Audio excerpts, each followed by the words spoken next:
Picture a school gymnasium, about 150 7th and 8th graders. I walk out, and before I say a single word about online safety or social media or any of that, I ask them one question. What do you want to be when you grow up? Hands go up everywhere. Doctor, athlete, YouTuber, veterinarian, architect. The room gets loud. These kids have big dreams. And then I say, here's the thing about that. The internet is either going to hurt your chances or help your chances of getting what you want in life. Then the room goes quiet.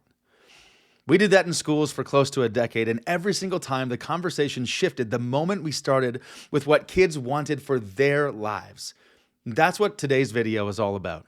Once again, my name is Dave Anderson, and my co-founder Blake Fleischacker and I built a digital citizenship program called My Life Online that's reached hundreds of thousands of students across North America. And over the years, we developed 3 questions that became the foundation of everything we teach. Today, I'm going to share those 3 questions with you, and I'm going to show you exactly how they work, including one moment in our school presentations that has stopped rooms full of middle schoolers cold every single time. So we'd start every assembly with a game. We called it, Did You Hear? We'd read out a statement, something that sounded like it could be a news headline or a rumor going around at school, and the kids had to decide true or false. It got loud. Kids would turn to each other, argue across the aisle, groan when they found out they'd been wrong, which, as it turned out, was most of the time.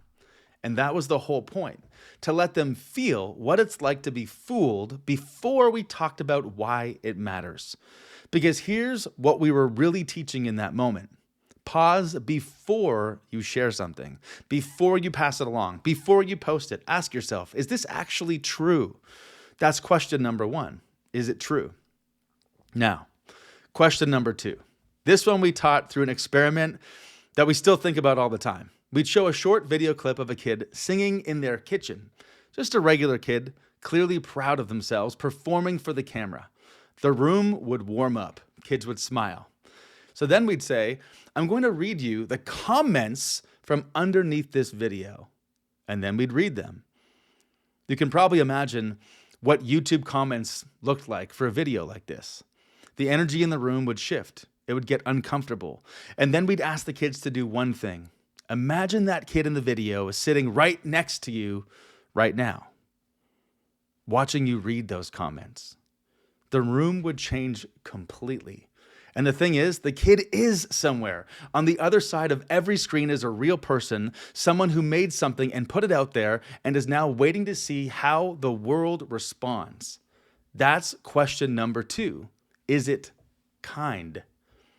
Question 3 is the one that sticks with kids the longest. We'd show headlines, real ones. Students who lost college scholarships because of old posts. Athletes who lost sponsorship deals. Adults who got fired over things they posted years ago, sometimes when they were barely teenagers. But we'd balance it with the other side too. 44% of employers have actually hired someone specifically because of what they found on their social media. Kids who built audiences around their genuine passions and opened doors they didn't even know existed. And then we'd give every student in the room a challenge. Imagine someone searching your name right now. A coach, a college admissions officer, a future employer, someone whose opinion of you actually matters.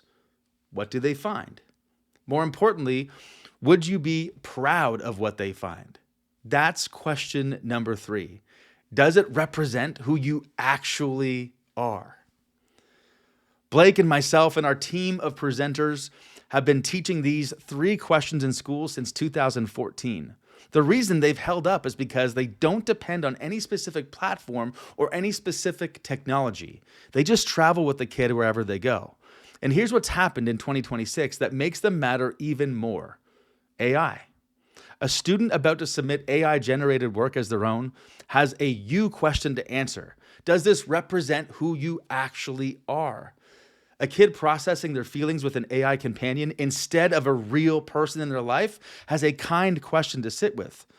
And someone sharing something online without stopping to check if it's even real has a true question staring them straight in the face. There's actually a 4th question We've been adding to this framework for 2026. It gets its own full video on this channel later on because it deserves a proper conversation. But the short version is this. Before you believe something or react to something, ask yourself, is it real? Did this actually happen? Is this actually the person it appears to be? That one's coming up next. Now, before I go, here's the one thing I want you to actually do with this today. These 3 questions work just as well at the dinner table as they do in a school gymnasium. If you have a kid between 9 and 14, pick one this week and drop it into a normal conversation. Something came up at school?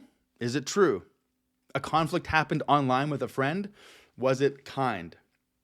They want to post something? Does it represent who they actually are? You don't need a curriculum. You just need the question. Now, if this was useful, make sure you subscribe to the channel. We've got new videos here coming every single week. And the next one is on that 4th question. And it's the one I think parents of kids under 12 right now need the most. So drop a comment right below this video and tell me which of these 3 questions resonates most for your family. I read absolutely every single comment, and I'm looking forward to seeing you in the next video.